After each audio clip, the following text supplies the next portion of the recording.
We're here with Emily Melious, and she's the president of Launch, which I think is a great name for a business, the Certified Colby Consultant. And we're going to talk a little bit about what that personality test is. It's not what you probably think of when you think of personality tests, and how she uses that in her business. But we're really pleased to have her as part of the show on Christian Teen Biz. And I want to get started a little bit, Emily, with your background. In your write-up, it said that you come from a long line of entrepreneurs. Is that something that you saw growing up? There were people around you in your family that were business owners? Absolutely. All the way up to my grandparents, they own their own business, and both of my parents have their own businesses. I have an older sister who has her own violin studio. So pretty much all of the individuals and models that were closest to me in life were entrepreneurs. So that's kind of what I grew up as seeing as normal. And so it was fairly normal when I was deciding what to do with my life to go in the same vein. Okay, and for you, when you went away to college, had you already determined what kind of business you were going to have, or when did you actually make the decision, Launch is what I want to do, this business that you have? When did you make that decision? You know what? I don't know that it was one particular moment of an epiphany, that this is what I'm going to do. I think it developed, and it started developing in college when I felt I had a real passion for people and helping them to accomplish their dreams and to reach a greater potential. And so I decided that I wanted to study within business and communications and take that route. And I had been exposed to these assessments that you talked about earlier that I used in my business in middle school. So I was also familiar with those, and I knew there was something very unique and powerful about them. And it was actually when I graduated from college that I had the opportunity to be formally trained in using these assessments. And once I went through that, I think that's where it really all came together, that I had this long line of entrepreneurs in my family and that model of creating a business and of entrepreneurship. And I had this education in business and communications. I had this passion for people. And now I had this training in this specific and I think very powerful tool. And that must have been, I guess, the perfect storm that brought everything together for me. Well, describe your business, Launch. Explain what your business is about. Sure. Well, Launch is committed to helping people find, understand, and channel their natural strengths. And again, at the core of that is this set of assessments called Colby. And these are entirely different than anything else out there. Actually, they don't measure cognitive or thinking abilities, and they don't even measure personality or affect.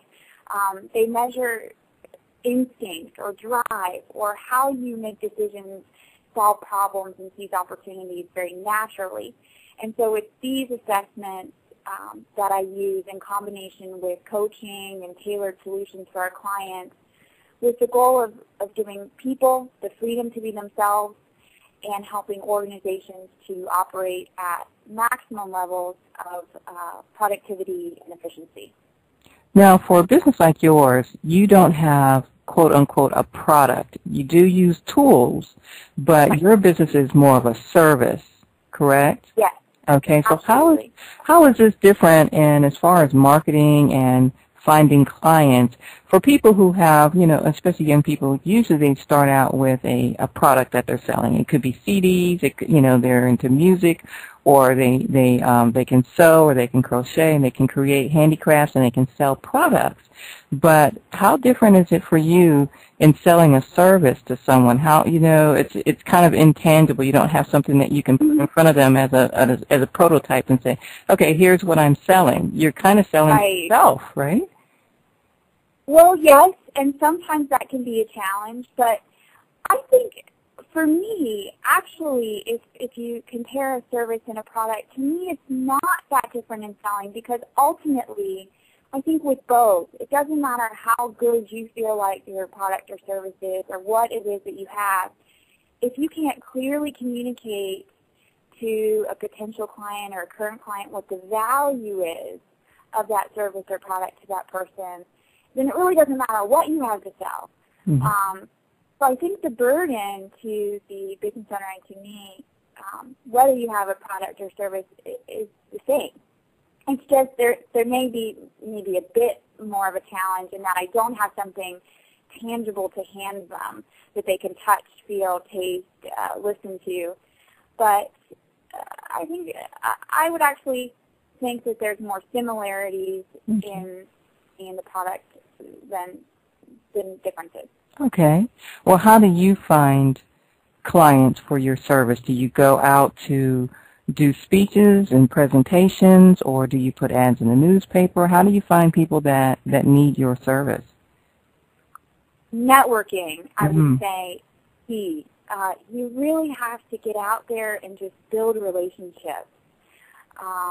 And, you know, the more you're talking to people and the more they understand who you are and what exactly you do, and then they're talking to their networks, that's been the most successful for me. And also, a lot of my business comes in via referrals.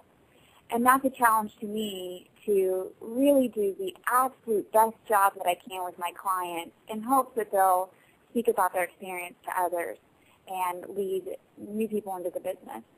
So word of mouth is still the best advertisement, isn't it?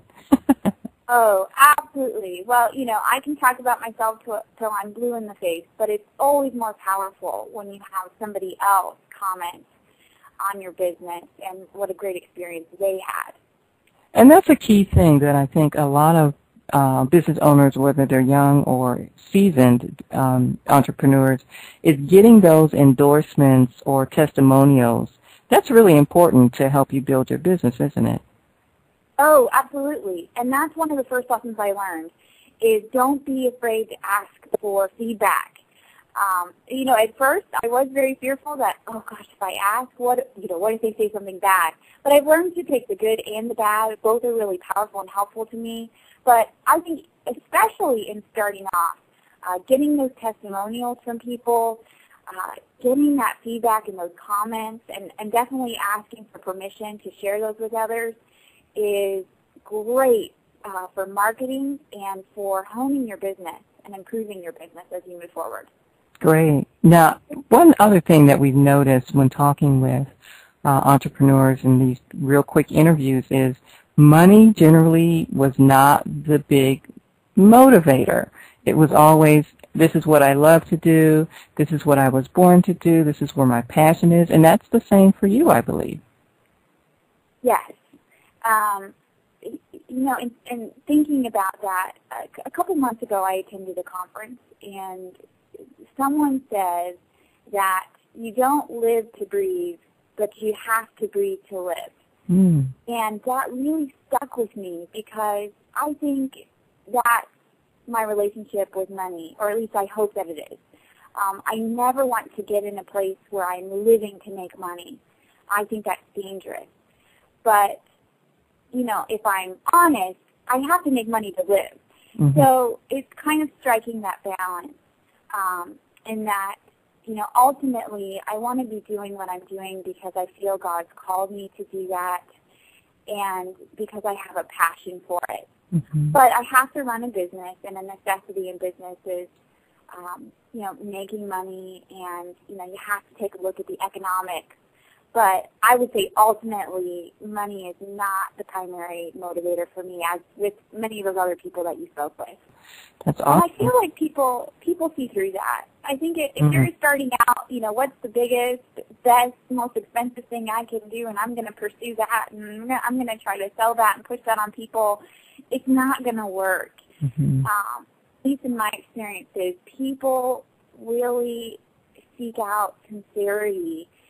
And just being genuinely passionate about what you do, I think, can take you a long way, as opposed to, you know, pursuing things for the wrong reason.